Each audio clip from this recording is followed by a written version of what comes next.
পবিত্র বাইবেলটি একটি গল্প যা যীশুখ্রিস্টকে তুলে ধরে। এই মডিউলে আমরা সেই গল্পের মধ্যে দিয়ে যাচ্ছি যা আমাদের প্রকাশের দিকে নিয়ে যাচ্ছে বাইবেলের মাধ্যমে। আদমের পাপের কারণে ঈশ্বরের পাপহীন জগৎ ধ্বংস হয়ে গেছে। এমনকি একটি বন্যাও এটিকে আবার ধুয়ে পরিশুদ্ধ করতে পারে না, কিন্তু ঈশ্বরের পরিকল্পনা আটকে রাখা যায় না। এটি আব্রাহামকে বিশ্বাসে চলার জন্য এবং সমস্ত জাতির কাছে সুসমাচারের আশীর্বাদ নিয়ে আসার আহ্বান জানায়। কিন্তু আব্রাহাম কে ছিলেন এবং তার জন্য ঈশ্বরের কি উদ্দেশ্য ছিল? আব্রাহামের সমসাময়িক প্রাসঙ্গিকতা বিতর্কের বাইরে বলে মনে হয়। আমরা ফিলিস্তিনের অঞ্চলগুলি নিয়ে চলমান দ্বন্দ্বে এবং মধ্যপ্রাচ্যে ইহুদি ও মুসলমানদের মধ্যে বিস্তৃত বিরোধে আব্রাহামের উল্লেখ শুনতে পাই। যদিও তাদের কারোর কাছেই আব্রাহামকে নিয়ে প্রকৃত দাবি নেই।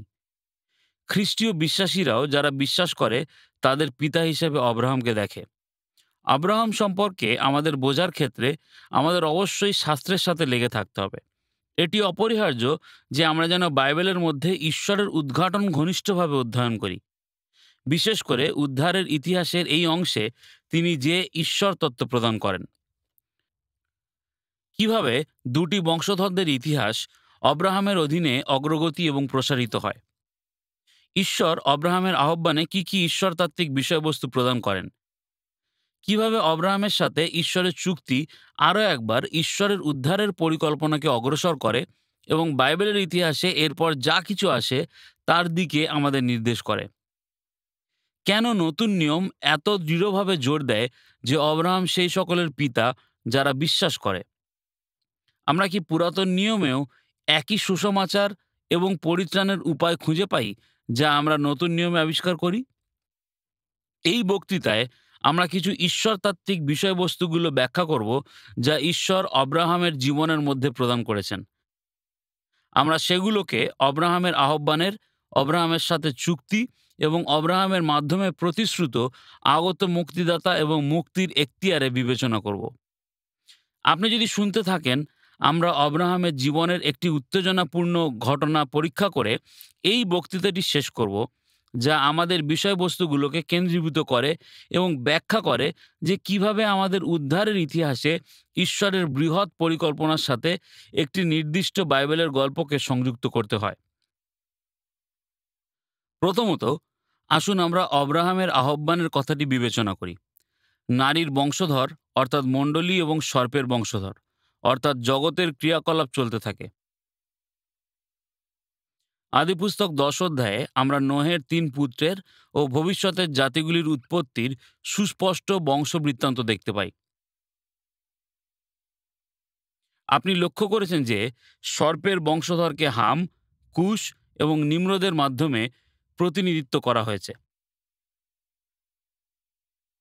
যে প্রভুর সামনে নিজেকে উচ্চকৃত করেছিল, আর তার মাধ্যমে কনানীয় লোকেরাও করেছিল। যেমন প্রতিশ্রুতি দেওয়া হয়েছিল, নারীর বংশধর শেমের মাধ্যমে আসে আব্রাহাম পর্যন্ত এবং তার মাধ্যমে ইসহাক ও যাকব পর্যন্ত এবং মধ্যস্থতাকারী পর্যন্ত বহন করার জন্য জিহুদার বংশকে বেছে নেওয়া হয়েছিল। আপাতত ঈশ্বর শেমের বংশের মাধ্যমে তার উদ্ধারের পরিকল্পনাকে প্রকাশ করবেন, কিন্তু ঈশ্বর এই বংশরেখাটিকে বেছে নিয়েছিলেন কারণ সময়ের পূর্ণতায় উদ্ধার তাদের কাছে ফিরে আসবে। যেমনটি আব্রাহামের কাছে আরও একবার প্রতিশ্রুতি দেওয়া হবে। আদিপুস্তক 11 অধ্যায়ে আমরা বাবিলের মিনার সম্বন্ধে পড়ি। গর্বিত এবং বিদ্রোহী বিশ্ব নিজেদেরকে একত্রিত করতে এবং স্বর্গ পর্যন্ত নিজেদেরকে উন্নত করতে চেয়েছিল। ঈশ্বর অভিশাপ দেন এবং তাদের ভাষাকে বিভ্রান্ত করার মাধ্যমে এবং সমস্ত বিশ্ব জুড়ে জাতিগুলোকে ছড়িয়ে ছিটিয়ে দেওয়ার মাধ্যমে তাদের কুকার্যকে ব্যর্থ করে দেন। এটি স্মরণে রাখবেন কারণ উদ্ধারের ইতিহাসের পরবর্তী উদ্ঘাটনে প্রেরিত 2 অধ্যায়ে 50 সপ্তমীর দিনে সুসমাচারের শক্তির মাধ্যমে ঈশ্বর এই অভিশাপকে উল্টে দেবেন, যেখানে সকলেই তাদের নিজস্ব ভাষায় ঈশ্বরের উদ্ঘাটন ও প্রকাশ শুনতে পাবে। আর এটি অবশ্যই প্রকাশিত বাক্য 5 অধ্যায় 9-10 পদে স্বর্গের চূড়ান্ত বর্ণনার দিকে নিয়ে যাবে। কেননা তুমি হত হইয়াছ এবং আপনার রক্ত দ্বারা সমুদয় বংশ ও ভাষা ও জাতি ও লোকবৃন্দ হইতে ঈশ্বরের নিমিত্ত লোকদিগকে ক্রয় করিয়াছ এবং আমাদের ঈশ্বরের উদ্দেশ্যে তাহাদিগকে রাজ্য ও যাজক করিয়াছ, আর তাহারা পৃথিবীর উপরে রাজত্ব করিবে। বিবেচনা করুন যে ঈশ্বর কিভাবে অব্রাহামের প্রতি তাঁর প্রতিশ্রুতির মধ্যে এই বিষয়টিকে অন্তর্ভুক্ত করেছেন। পুরাতন নিয়মের ভাববাদীরা পরবর্তী সময়ে এই বিষয়ে আমাদের আরও কিছু বলবেন। লক্ষ্য করুন যে কিভাবে অব্রাহামকে আহ্বান করা হয়। ঈশ্বর ভাষা বিভ্রান্তি দিয়ে বিশ্বকে শাস্তি দিয়েছিলেন, যার পরিণামস্বরূপ সমগ্র পৃথিবীতে মানুষের সংখ্যা বৃদ্ধি এবং বন্টন হয়েছিল। এখন আমাদের অবশ্যই বিবেচনা করতে হবে যে কিভাবে তিনি একজন ব্যক্তি অব্রাহাম, যিনি সমস্ত বিশ্বাসীদের পিতা, যার মাধ্যমে তার প্রতিশ্রুতি অব্যাহত রেখেছিলেন। মসি এই দিকে ফিরে তাকিয়ে দ্বিতীয় বিবরণ 32 অধ্যায় 8-9 পদে বলেছেন, পরাৎপর যখন জাতিগণকে অধিকার প্রদান করিলেন, যখন মনুষ্য সন্তানগণকে পৃথক করিলেন, তখন ইসরায়েল সন্তানগণের সংখ্যানুসারেই সেই লোকবৃন্দের সীমা নিরূপণ করিলেন, কেননা সদাপ্রভুর প্রজাই তাহার দয়াংশ, যাকবই তাহার রিক্ত অধিকার। আপনি হয়তো আগের বক্তৃতায় লক্ষ্য করেছেন যে আমি পুরাতন নিয়মকে ঈশ্বরের বিশ্বাসী লোকদেরকে মণ্ডলী হিসাবে উল্লেখ করেছি। এটি সম্পূর্ণরূপে উপযুক্ত। স্তিফান প্রেরিত 7 অধ্যায় 38 পদে মসির কথা বলতে গিয়ে বলেছেন তিনি প্রান্তরে মণ্ডলীতে ছিলেন। আরও একবার ধারাবাহিকতার বিষয়টি লক্ষ্য করুন। আমাদের কাছে ঈশ্বরের এক জাতি রয়েছে যারা পুরাতন নিয়ম এবং নতুন নিয়মের মধ্যে দিয়ে এগিয়ে চলেছে।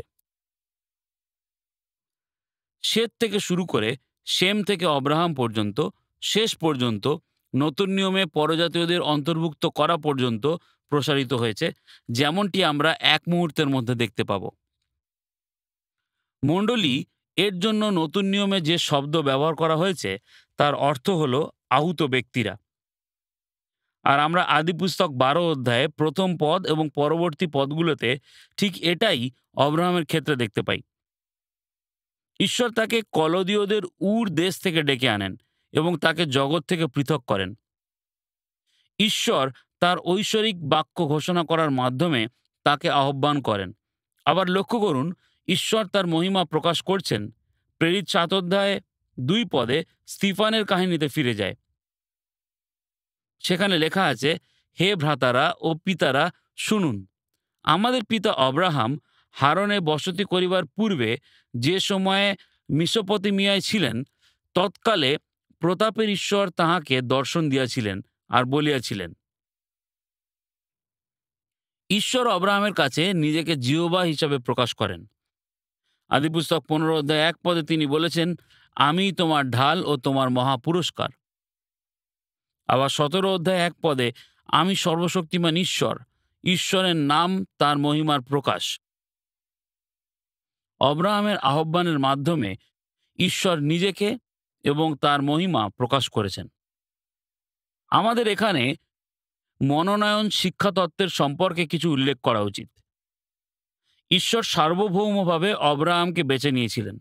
ঈশ্বরই সেই ব্যক্তি যিনি সূচনা করেছিলেন। তিনি অব্রাহামকে অন্বেষণ করেন। অব্রাহাম সদাপ্রভু জিহোবাকে অন্বেষণ করেননি। ঈশ্বর অব্রাহামের কাছে তাঁর পরিত্রাণের আশীর্বাদ ঘোষণা করেন। আরও একবার, এটি ছিল এক প্রকার পৃথকীকরণের আহ্বান। তাকে তার দেশ এবং তার বাবার বাড়ি থেকে ডেকে আনা হয়। তাকে মূর্তি পূজা থেকে নিজেকে পৃথক করতে বলা হয়। যিহোশূয় 24 অধ্যায় 2 পদটি বিশেষভাবে তাকে মূর্তি পূজা থেকে পৃথক করার বিষয়টির উপর আলোকপাত করে। তাকে ঈশ্বরের উপর সম্পূর্ণ নির্ভরতা স্থাপন করার জন্য আহ্বান করা হয়েছিল। জন ওয়েন বলেছেন, এখন যখন ঈশ্বর বিশ্ব থেকে ও এই জগতের মিথ্যা ধর্ম ও ভ্রষ্টাচার থেকে দৃশ্যমানভাবে মণ্ডলীকে বিচ্ছিন্ন করার একটি নতুন পর্যায় স্থাপন করতে চেয়েছেন, তাই তিনি সেই সকল মানুষদের মধ্যে বিশ্বাস, আনুগত্য এবং পবিত্রতার প্রদর্শনের মাধ্যমে একটি ভিত্তি স্থাপন করেছিলেন। যাদেরকে এর মধ্যে আহুত করা হয়েছে। এর মাধ্যমে আসন্ন মসিহের প্রতিশ্রুতিতে তিনি তাদেরকে আহ্বান করেছেন। এই বিষয়বস্তুর অধীনে অব্রাহামের আহ্বান সম্পর্কে বিশ্বাস এবং আনুগত্যের প্রতি তার প্রতিক্রিয়া লক্ষ্য করুন। এটি বিশেষভাবে ইব্রিয় 11 অধ্যায়ের 8 থেকে 19 পদ পর্যন্ত একটি দীর্ঘ অংশে আলোকপাত করা হয়েছে। অব্রাহাম ঈশ্বরের প্রতিশ্রুতির বাক্যটি গ্রহণ ও বিশ্বাস করার মাধ্যমে নিজ প্রতিক্রিয়া জানিয়েছিলেন। ফলস্বরূপ বাধ্যতায় বিশ্বাসের ফল বহন করেন। অব্রাহাম পরবর্তী অধ্যায়গুলিতে আরও কয়েকবার এই বিষয়টি করেছেন। নতুন নিয়ম ব্যাপকভাবে অব্রাহামের উদ্ধারকারী বিশ্বাসকে ব্যাখ্যা করে। তিনি একজন সুসমাচারে বিশ্বাসী ছিলেন। আমরা এটি ইতিমধ্যেই আদিপুস্তক 15 অধ্যায় 6 পদে দেখতে পাই। তখন তিনি সদাপ্রভুতে বিশ্বাস করিলেন, আর সদাপ্রভু তাহার পক্ষে তাহা ধার্মিকতা বলিয়া গণনা করিলেন। পৌল যেমন বলেছেন, অব্রাহামের মাধ্যমে আমাদের কাছে একটি স্পষ্ট উদাহরণ রয়েছে, যেখানে একজন বিশ্বাসী কেবলমাত্র খ্রিস্টে বিশ্বাসের দ্বারা ধার্মিক গণিত হয়েছে। আপনি রোমিও 4 অধ্যায়টি পড়তে পারেন। আমরা যখন নতুন নিয়মে পৌঁছব, তখন আমরা এটিকে আরও সম্পূর্ণভাবে দেখব। দ্বিতীয়ত, আমাদেরকে অবশ্যই অব্রাহামের সাথে ঈশ্বরের চুক্তিটি বিবেচনা করতে হবে। খ্রিস্টের মাধ্যমে তার লোকেদের পরিত্রাণ সম্পর্কে ঈশ্বরের প্রকাশ বাইবেলের ইতিহাসে প্রতিটি নতুন পদক্ষেপের সাথে আরও বেশি করে প্রসারিত হয়।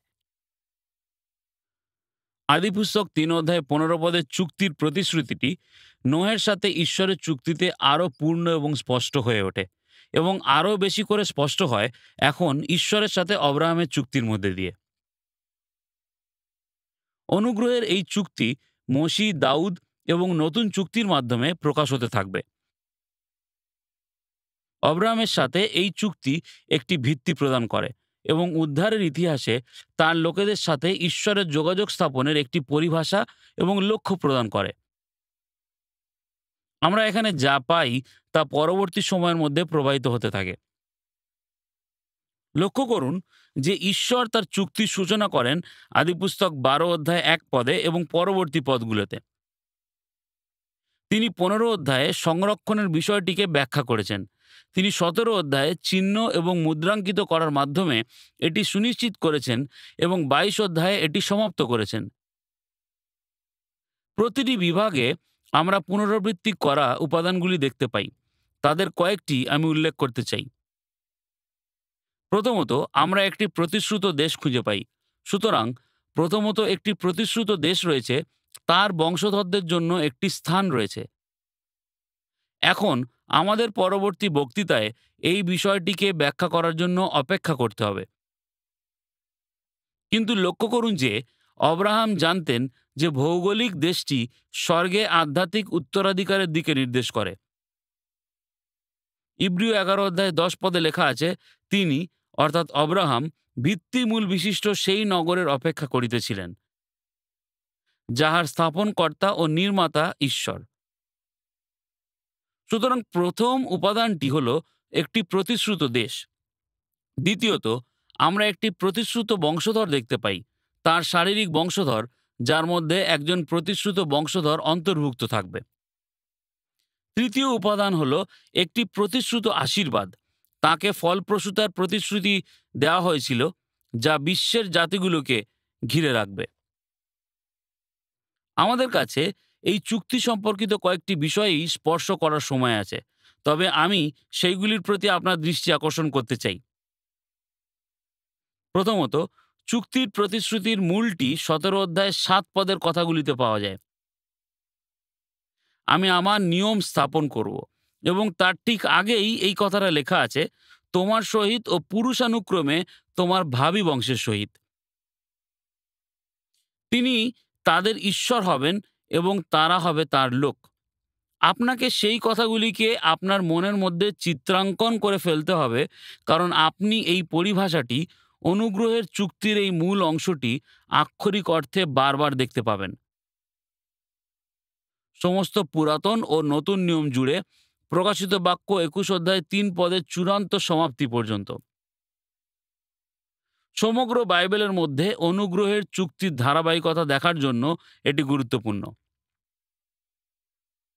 দ্বিতীয়ত, এটি রক্ত দ্বারা মুদ্রাঙ্কিত একটি চুক্তি। আদিপুস্তক 15 অধ্যায়ে আমাদের কাছে একটি বিস্তৃত দৃষ্টিভঙ্গি রয়েছে, যেখানে ঈশ্বর ধোঁয়া ও আগুনে আবির্ভূত হয়েছিলেন এবং নিহত প্রাণীর টুকরোগুলির মধ্যে দিয়ে হেঁটে গিয়েছিলেন এবং এর দ্বারা নিজের উপর দৃঢ় শপথ ও পরিণতি গ্রহণ করেছিলেন যে তিনি তার বাক্য পূর্ণ করবেন।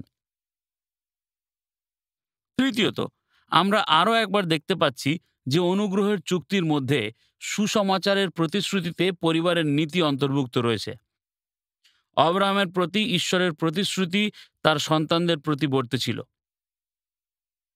আবার আদিপুস্তক 17 অধ্যায় 7 পদে, আমি তোমার সহিত ও পুরুষানুক্রমে তোমার ভাবি বংশের সহিত যে নিয়ম স্থাপন করিব তাহা চিরকালের নিয়ম হইবে। ফলত আমি তোমার ঈশ্বর ও তোমার ভাবি বংশের ঈশ্বর হইব। অনুগ্রহের চুক্তির এই উপাদানটি নতুন নিয়মেও অব্যাহত রয়েছে। আমি গতবার দেখেছি পিতর প্রেরিত 2 অধ্যায় 39 পদে সুসমাচার প্রচার করার সময় আদিপুস্তক 17 অধ্যায় 7 পদের মতো প্রায় একই শব্দ ব্যবহার করেছেন। তিনি বলেছেন, কারণ এই প্রতিজ্ঞা তোমাদের জন্য ও তোমাদের সন্তানগণের জন্য। চতুর্থত, যেহেতু চুক্তির প্রতিশ্রুতি তার সন্তানদের জন্য ছিল, সুসমাচারের প্রতিশ্রুতির চিহ্ন এবং শিলমোহর হিসাবে তকছেদ আদিপুস্তক 17 অধ্যায় 7 পদে তার সন্তানদেরও দেওয়া হয়েছে। তোমরা আপন আপন লিঙ্গাগ্র চর্মছেদন করিবে, তাহাই তোমাদের সহিত আমার নিয়মের চিহ্ন হইবে। তারপর তিনি আদেশ দেন যে এটি তার পুত্র সন্তানদের ও তার পরিবারের লোকদের দেওয়া হবে।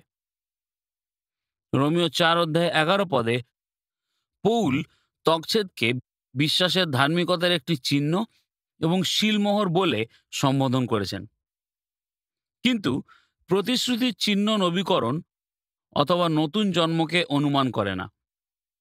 সকলেই বিশ্বাসের সাথে এই প্রতিশ্রুতি গ্রহণ করবে না। ইসমাইল এবং ইসাক উভয়ই এই চুক্তির চিহ্ন অর্থাৎ তকছেদ পেয়েছিলেন, কিন্তু ইসমাইল একজন অবিশ্বাসী এবং ইসাক ছিলেন একজন বিশ্বাসী। আমরা যাকব এবং এশোর ক্ষেত্রে একই বিষয় দেখতে পাই, তবুও তার সন্তানদের চিহ্ন দেওয়ার আদেশটি একেবারে প্রয়োজনীয় ছিল। আমরা 17 অধ্যায় 14 পদে পড়ি, কিন্তু যাহার লিঙ্গাগ্র চর্ম ছেদন না হইবে এমন অছিন্নতক পুরুষ আপন লোকদের মধ্য হইতে উচ্ছিন্ন হইবে, সে আমার নিয়ম ভঙ্গ করিয়াছে। আমরা পরবর্তী সময়ে এই বিষয়টি চিত্রিত হতে দেখব যাত্রা পুস্তক 4 অধ্যায় 24 থেকে 26 পদে। ঈশ্বর তার পুত্রের তকছেদ না করার জন্য মসিকে হত্যা করতে এসেছিলেন। আমরা যখন নতুন নিয়মের আমাদের অধ্যয়নে এসে পৌঁছাবো তখন এটি গুরুত্বপূর্ণ হবে। তৃতীয়ত, অব্রাহামের মাধ্যমে যে প্রতিশ্রুতি দেওয়া হয়েছে সেই আসন্ন মুক্তিদাতা এবং মুক্তির কথা আমাদের অবশ্যই বিবেচনা করতে হবে। অব্রাহামের প্রতি ঈশ্বরের আশীর্বাদের প্রতিশ্রুতি তার মাধ্যমে সমগ্র বিশ্বে প্রসারিত হয়েছিল।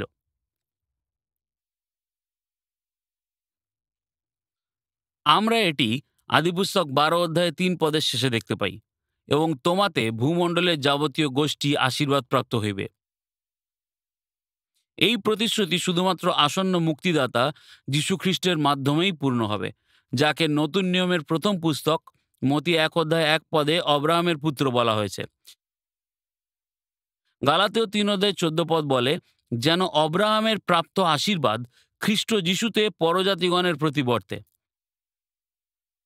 আমরা যেন বিশ্বাস দ্বারা অঙ্গীকৃত আত্মাকে প্রাপ্ত হই। পরবর্তী সময়ে 29 পদে এটি বলে, আর তোমরা যদি খ্রিস্টের হও তবে সুতরাং অব্রাহামের বংশ প্রতিজ্ঞানুসারে দায়াধিকারী।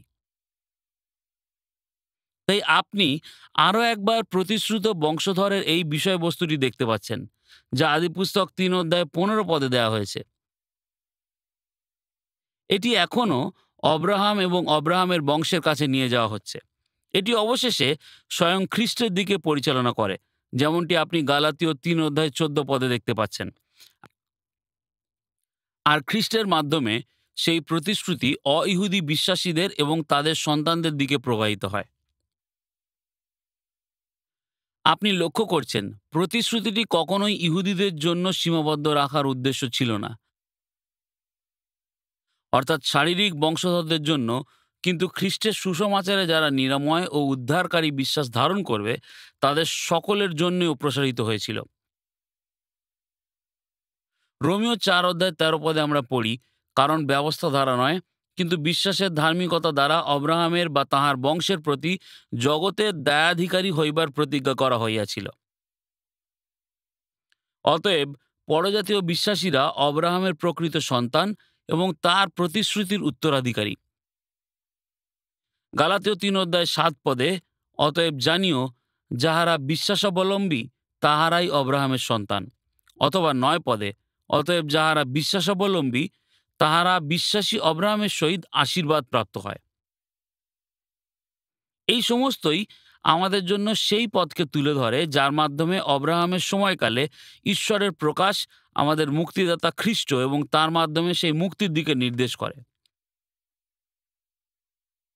কিন্তু আমি মনে করি যে আমাদের একটি নির্দিষ্ট উদাহরণেরও প্রয়োজন আছে। তাই সবশেষে আমরা অব্রাহামের জীবনের একটি উত্তেজনাপূর্ণ ঘটনা বিবেচনা করব, সুসমাচারের প্রধান বিষয়বস্তুটিকে চিত্রায়িত করার জন্য, যা সমস্ত শাস্ত্র জুড়ে চলতে থাকে, এবং এটি দেখানোর জন্য যে বাইবেলের গল্পগুলি কিভাবে উদ্ধারের ইতিহাসের প্রেক্ষাপটের সাথে সম্পর্কিত। আদিপুস্তক 22 অধ্যায়ে ঈশ্বর নিজেকে প্রকাশ করেন, সুতরাং তিনি নিজের সম্পর্কে কিছু প্রকাশ করছেন। তিনি নিজেকে জিহোবা জিরি হিসাবে প্রকাশ করেন, যার অর্থ প্রভু আমাদের যোগানদাতা। আমি আলোকপাত করতে চাই অব্রাহাম যা করেছিলেন তার উপর নয়, অর্থাৎ আদিপুস্তক 22 অধ্যায়ে লিপিবদ্ধ অব্রাহামের বিশ্বাসের পরীক্ষা এবং বিজয়ের উপরে নয়, যদিও এটিও অত্যন্ত গুরুত্বপূর্ণ এবং আমাদের বিবেচনা ও ব্যাখ্যার যোগ্য, কিন্তু এখানে বরং আমি এই কাহিনীতে ঈশ্বর কি করেছিলেন তার উপর জোর দিতে চাই। কারণ আদিপুস্তক 22 অধ্যায়ের পাঠ্যের বড় বিষয় হলো যে ঈশ্বর একটি বলিদানকারী মেষশাবক প্রদান করে, যাতে তার লোক ইসরায়েল বাঁচতে পারে। 2 পদে ঈশ্বর অব্রাহামকে ডাকেন ইসাককে হোমবলি হিসাবে উৎসর্গ করার জন্য। এখন এটি একটি পরীক্ষার চেয়ে অনেক বেশি ছিল, এমন একটি পরীক্ষা যা একজন পিতার পক্ষে তার অত্যন্ত প্রিয় পুত্রকে বলি দেওয়া অত্যন্ত কষ্টকর হবে। এখানে এর থেকেও বেশি কিছু আছে। মনে রাখবেন, ঈশ্বর মসিহের প্রতিশ্রুতি সীমিত রেখেছিলেন এবং এর মাধ্যমে ইসাকের জীবন এবং বংশরেখাতে বিশ্বের পরিত্রাণকে আবদ্ধ করেছিলেন। সুতরাং এটি প্রতীয়মান হয় যে অব্রাহামকে পরিত্রাণ থেকে বিচ্ছিন্ন হওয়ার জন্য খ্রিস্টের থেকে আলাদা হওয়ার জন্য বলা হচ্ছে। এখন রোমিও 4:16-25 পদগুলি বর্ণনা করে যে কিভাবে অব্রাহাম তবুও ঈশ্বরের প্রতিশ্রুতিকে আঁকড়ে ধরেছিলেন। এটি একটি সুন্দর অংশ। আপনি সেই বিষয়ে আরও জানতে ইব্রিয় 11 অধ্যায়টি দেখতে পাবেন। কিন্তু আপনি কাহিনীটি জানেন। স্বর্গদূত অব্রাহামকে থামিয়ে দেন এবং তিনি তার পুত্রকে যেন মৃত্যুর মুখ থেকে ফিরে পান। পরিবর্তে ঈশ্বর ইসাহাকের স্থানে একটি বিকল্প হিসেবে ঝোপ থেকে একটি মেষ প্রদান করেন। এখন এই ঘটনাটি ঘটার পরে একটি বিকল্পের যোগানের পর ইসাহাকের মুক্তির পরে 14 পদে অব্রাহাম সেই স্থানটির নাম জিহোবা জিরি দিয়েছেন। এর আক্ষরিক অর্থ হল সদাপ্রভু অথবা জিহোবা যোগান দেবেন অথবা দিতে ইচ্ছা করেন। এখন আপনি যদি আমার মতন হতেন, আপনি হয়তো ঈশ্বর যোগান দিয়েছেন শব্দগুলি আশা করতেন, ঠিক তো? ইসাককে বেদি থেকে উদ্ধার করা হয়েছে, একটি মেষ যোগান দেওয়া হয়েছে, ঈশ্বর যোগান দিয়েছেন। কিন্তু এটি এই বিষয়টি বলে না। এটি বলে ঈশ্বর যোগান দেবেন। একটি অতীতকালের পরিবর্তে ভবিষ্যতের কাল এখানে দেখতে পাই। এখানে কি ঘটছে? অব্রাহাম অনেক দূর পর্যন্ত তাকিয়ে আছেন। তিনি মরিয়ার সেই পাহাড়ের মরিয়ার দেশে দাঁড়িয়ে আছেন এবং তিনি ভবিষ্যতের দিকে তাকিয়ে আছেন। তার কাছে একটি মেষ রয়েছে। তিনি তার ছেলেকে ফিরে পেয়েছেন, কিন্তু তিনি দেখতে পান যে এই সব কিছুর মধ্যে তার কাছে আরও ভালো কিছুর প্রতিশ্রুতি রয়েছে। তিনি ইসাহাকের বংশধরদের মাধ্যমে ঈশ্বরের আসন্ন বিকল্প প্রভু যীশু খ্রিস্টের অন্বেষণ করছেন। আর তাই তিনি বলেন ঈশ্বর যোগান দেবেন। এই সময়টিতে অব্রাহামের জীবনের এই মুহূর্তে আমি নিশ্চিত যে যিশু সেই বিষয়টিকে উল্লেখ করেছেন যখন তিনি যোহন 8:56 বলেছেন, তোমাদের পিতৃপুরুষ অব্রাহাম আমার দিন দেখিবার আশায় উল্লাসিত হইয়াছিলেন এবং তিনি তাহা দেখিলেন ও আনন্দ করিলেন। মনে রাখবেন 22 আদিপুস্তক 22 এই ঘটনাটি মরিয়া দেশের একটি পাহাড়ে ঘটেছিল। এখন বাইবেলের ইতিহাসে ঈশ্বরের উদ্ঘাটনের মাধ্যমে এটি অনুসরণ করুন। ঠিক সেই স্থানেই পরবর্তী সময়ে দাউদ অরৌনার খামারে বলি দেবেন। তারপরে বেশ কিছু সময় পরে সলোমন মরিয়া পর্বতে মন্দির তৈরি করেছিলেন এবং তিনি একটি বেদি উত্থাপন করেছিলেন। আর সেই বেদিতে সেই একই স্থানে বহু শতাব্দী ধরে অগণিত সহস্র সহস্র বলি দেওয়া হয়েছিল। এটি সেই একই স্থান, মরিয়া পর্বত। 2000 বছর, অব্রাহামের সময়ের 2000 বছর পরে প্রভু যীশু খ্রিস্টকে ক্রুশবিদ্ধ করা হয়েছিল। আপনি দেখতে পাচ্ছেন, ঈশ্বর মেষশাবক প্রদান করেছিলেন যাতে তার লোকেরা অনন্তকাল বেঁচে থাকতে পারে। অব্রাহাম অপেক্ষা করছিলেন যা তখনও আসেনি। তিনি সামান্যই জানতেন যে এটি একই এলাকায় অপেক্ষাকৃতভাবে রূপান্তরিত হবে। ইসাকের পরিবর্তে ঈশ্বরের মেষশাবক প্রভু যীশু খ্রিস্টকে বিবেচনা করুন। প্রভু যীশু খ্রিস্ট হলেন সেই প্রতিশ্রুতির পুত্র। ইসাহাক কি প্রতিশ্রুতির পুত্র ছিলেন? হ্যাঁ। যিশু প্রতিশ্রুত মহান পুত্র। তিনি হলেন সেই চিরন্তন পুত্র যিনি অব্রাহামের আগে বিদ্যমান ছিলেন। ইসাহাককে পাওয়ার জন্য কি দীর্ঘ সময়ের জন্য অপেক্ষা করা হয়েছিল? তিনি কি কেবল তখনই এসেছিলেন যখন অব্রাহাম এবং সারা তাদের পূর্ণ বয়সে ছিল? হ্যাঁ, কিন্তু খ্রিস্ট হলেন পুত্র, মসীহ, দীর্ঘ প্রতীক্ষিত ঈশ্বরের মেষশাবক। আমরা নতুন নিয়মে দেখতে পাই, নতুন নিয়মের সূচনায় হান্না এবং শিমিয়নের মতো লোকেরা তাকে অন্বেষণ করছেন। ইসাকের কি অতি প্রকৃত জন্ম হয়েছিল? তিনি জন্মগ্রহণ করেছিলেন যখন তার মা সন্তান জন্মদানের বছর পেরিয়েছিলেন। প্রভু যীশু খ্রিস্ট আরও অনেক বেশি। তিনি কুমারী মরিয়মের গর্ভে পবিত্র আত্মা দ্বারা গর্ভধারণ করেন। প্রভু যীশু খ্রিস্ট ইসাকের চেয়েও অনেক বেশি। তার লোকদের পক্ষে নিজের আত্মত্যাগের জন্য তার মধ্যে নম্রতা রয়েছে। প্রভু যীশু খ্রিস্ট প্রথম থেকেই পূর্ব নির্ধারিত ছিলেন। পুরাতন নিয়মের সমস্ত বলিদানের মেষশাবক বলিদানের একমাত্র এবং চূড়ান্ত মেষশাবকের দিকে নির্দেশ করে, যিনি তার লোকেদের পাপ বহন করবেন। আমরা নতুন নিয়মে পড়ি, বস্তুত ধার্মিকের নিমিত্ত প্রায় কেহ প্রাণ দিবে না। সজ্জনের নিমিত্ত হয় তো কেহ সাহস করিয়া প্রাণ দিলেও দিতে পারে। কিন্তু ঈশ্বর আমাদের প্রতি তাহার নিজের প্রেম প্রদর্শন করিতেছেন, কারণ আমরা যখন পাপী ছিলাম তখনও খ্রিস্ট আমাদের নিমিত্ত প্রাণ দিলেন। এটি ছিল রোমীয় 5:7-8 আপনি এখানে ঈশ্বরের অনুপ্রাণিত বাক্যে আমাদের জন্য একটি লিপিবদ্ধ এই আকর্ষণীয় ও উত্তেজনাপূর্ণ কাহিনীটি দেখতে পাচ্ছেন। আদিপুস্তক 22 একটি আকর্ষণীয় কাহিনীর চেয়েও অনেক বেশি। সেই কাহিনীর বিষয়বস্তুটি খ্রিস্টে পূর্ণ, এটি সুসমাচারে পরিপূর্ণ এবং এটি বাইবেলের ইতিহাসে ঈশ্বর যে উদ্ধারের পরিকল্পনা প্রকাশ করছেন তাতে পরিপূর্ণ। আমাদের অবশ্যই আদিপুস্তক 22 এর আলোকে ব্যাখ্যা করতে হবে ও বুঝতে হবে।